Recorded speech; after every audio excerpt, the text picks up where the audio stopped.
Chers amis internautes, bonjour. Je m'appelle Gaël Ottman, le nouvel animateur de la chaîne. L'équipe et moi-même sommes heureux de vous présenter dès à présent la nouvelle programmation du mois d'avril 2015. Web TV Dôme va vous faire découvrir sa nouvelle série événement, Un 9e regard. Entièrement réalisée par Arnaud Tourangin avec la complicité experte d'Olivier Perdry, célèbre libraire villardois, nos deux compères vous vont faire découvrir l'univers de la bande dessinée. Entrons ensemble dans le monde de Marc-Antoine Mathieu, auteur encore méconnu du grand public, mais qui ravira plus d'un amateur de bande dessinée.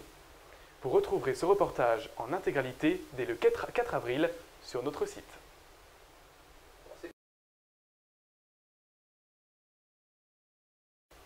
Fleuron ornithologique de la Dombes durant la belle saison, la nette rousse envahit nos étangs de sa couleur flamboyante. Bernard vous propose son documentaire valorisant ce canard, véritable colonisateur de nos étangs et de notre région. Vous retrouverez ce reportage en exclusivité sur Web TV Dombes dès le 11 avril. Xavier Vialon, vous connaissez? Ce gendarme qui a notamment exercé à Villars-les-Dombes pendant de nombreuses années. Nous sommes partis à sa rencontre lors d'une dédicace consacrée à son premier livre, 40 histoires d'un gendarme ordinaire. Vous retrouverez ce reportage sur le site Web TV Dombes dès le 18 avril. Pour finir, je vous propose de vous quitter sur un reportage consacré à la naissance de notre nouvelle série, Un 9e regard. Vous assisterez à l'interview croisée entre Arnaud Tourangin, le réalisateur de la série, et d'un des passionnés, Olivier Perdry. Je vous souhaite une bonne découverte et pour ma part, je vous retrouve très vite sur Web TV Dombes.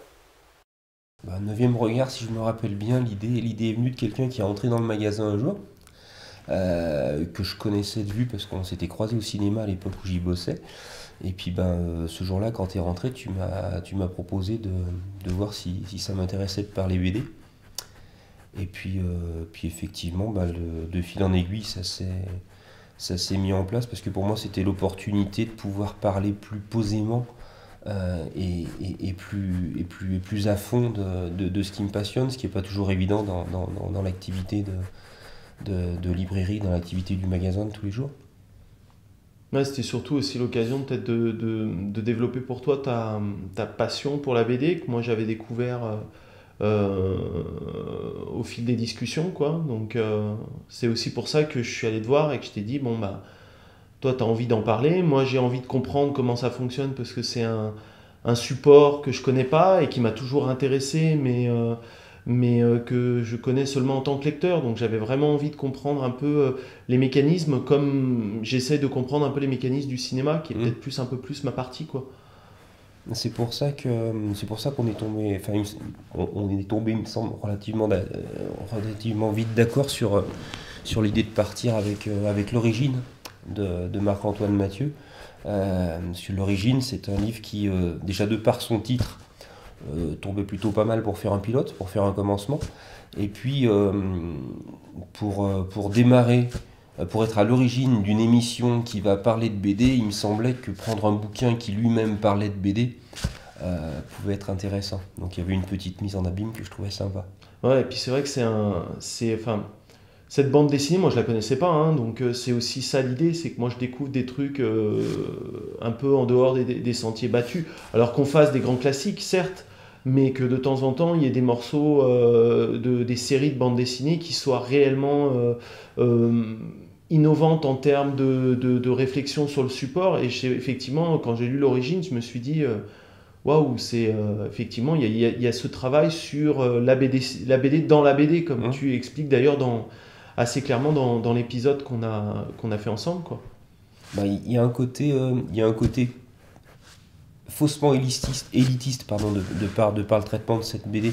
Le but pour moi sur les prochaines émissions, c'est pas justement d'essayer de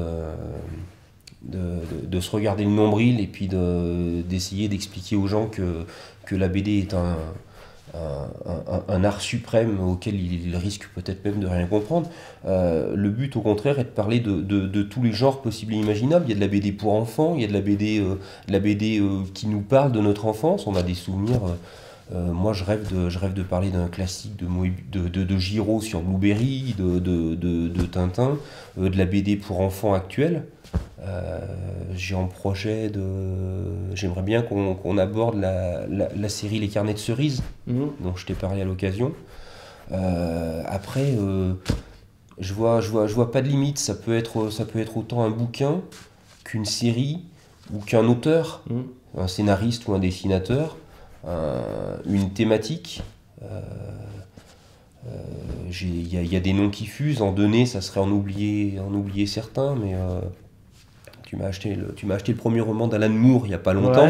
Ouais. Pour moi, Alan Moore, c'est un auteur phare qui est scénariste, mais qui a aussi une formation de dessinateur à l'origine. Donc, pourquoi pas parler des BD d'Alan Moore. Donc, BD, c'est franco-belge, c'est manga, c'est comics. Ouais, c'est vraiment, je pense, moi, ce que j'avais vraiment envie dans ce projet-là, c'était de ratisser large, c'était de pas se mettre, de se dire bah tiens on va vendre la BD francophone et puis on va oublier tout le reste. C'était vraiment de voir tout parce que moi la BD j'ai grandi, enfin c'est un des éléments qui a vraiment jalonné toute mon enfance, c'est que moi j'ai lu beaucoup de mangas, j'ai lu bien sûr tous les Tintins quand j'étais gamin, les Astérix, les comics aussi. J'avais un ami dont le papa était collectionneur de BD et du coup on avait une tonne de BD gratuits. On avait les Spawn, les Gen 13, n'importe quoi, enfin des comics. Il était archi fan de comics et c'est vrai que du coup moi j'ai vraiment beaucoup aimé de lire tout ça et c'est vrai que la BD c'est tellement c'est aussi large que peut l'être le cinéma, l'écriture de romans, la littérature en général, noble ou moins noble d'ailleurs.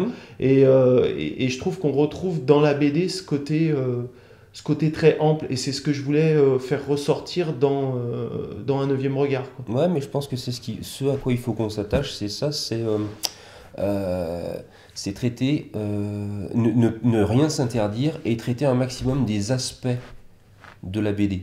Et ces différents aspects passent par les auteurs, mais leur pays d'origine. C'est-à-dire qu'il n'y a pas de hiérarchie à faire entre les mangas, les comics ou la BD franco-belge. Ce sont des auteurs, en plus, les uns et les autres se sont nourris les uns des autres. Un Tezuka au Japon, il a regardé du Disney des États-Unis. Donc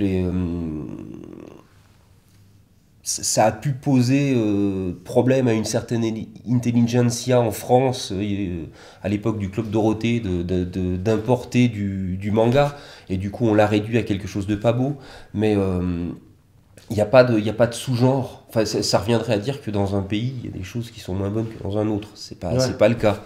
Donc on va simplement s'atteler, enfin j'aimerais qu'on s'attelle à parler de la bonne BD. Ouais.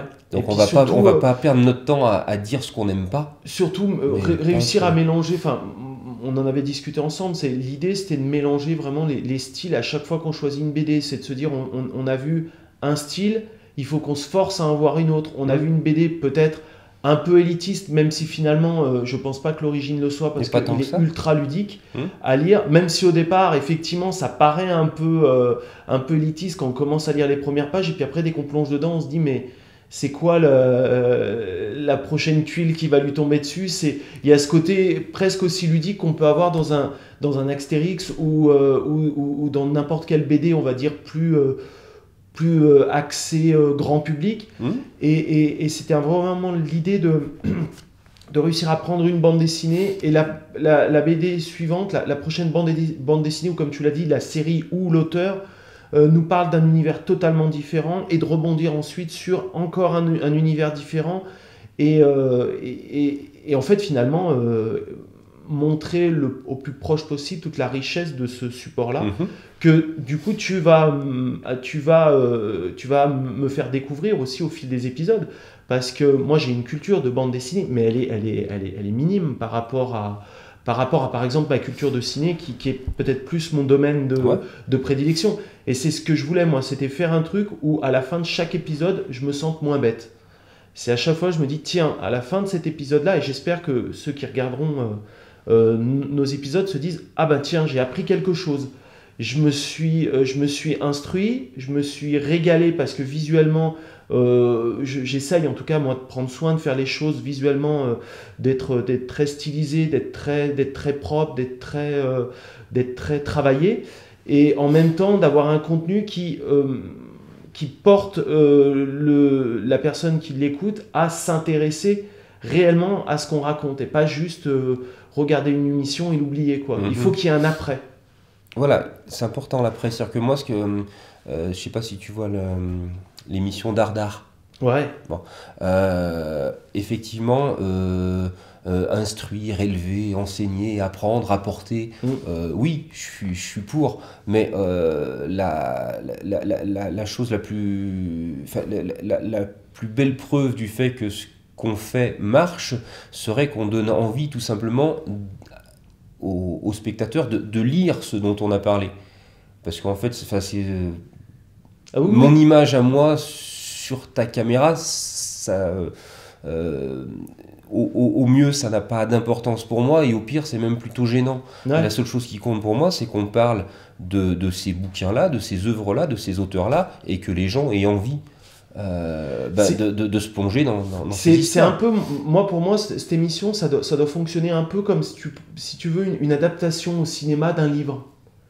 C'est pas parce qu'on voit une adaptation d'un média par un autre qu'on doit oublier le média d'origine. C'est-à-dire, moi, quand j'ai vu un film, j'ai envie de voir, qui est tiré d'un livre, j'ai envie de lire le livre. J'ai envie de savoir ce qui se passe dans le livre. Et je pense que cette émission devrait fonctionner comme ça. C'est que c'est pas un média qui doit en faire oublier un autre. Ouais. C'est un média qui va permettre de parler de la BD, mais quelque part, au final, l'idée, c'est l'après, comme on essaie d'expliquer là, l'après, c'est lire réellement la BD. De toute façon, la BD, c'est tellement particulier que filmer de la BD, ça n'aurait pas d'intérêt. Ça n'a aucun intérêt. Donc, d'autant plus l'origine, enfin, c'est presque un non-sens, quoi. C'est presque pas adaptable, parce qu'il y a voilà, donc l'idée, c'est qu'on arrive à présenter quelle est la particularité d'une bande dessinée, qu'est-ce qui en fait sa magie, mais en tant que bande dessinée, pas en tant que photographie ou film vidéo de cette bande dessinée, quoi. Je sais pas si je suis... Ouais, mais tout simplement, l'idée maîtresse pour moi, c'est tout simplement que cette émission, si elle doit servir à quelque chose ou à quelqu'un, qu'elle serve tout simplement aux auteurs dont on parle. En fait, c'est la promotion d'un médium, d'un média, mais c'est la mise en avant d'auteurs, soit qu'on ne connaît pas, soit qu'on a connu mais qu'on a un petit peu oublié, qu'il faut redécouvrir. C'est la promotion d'une forme de littérature particulière.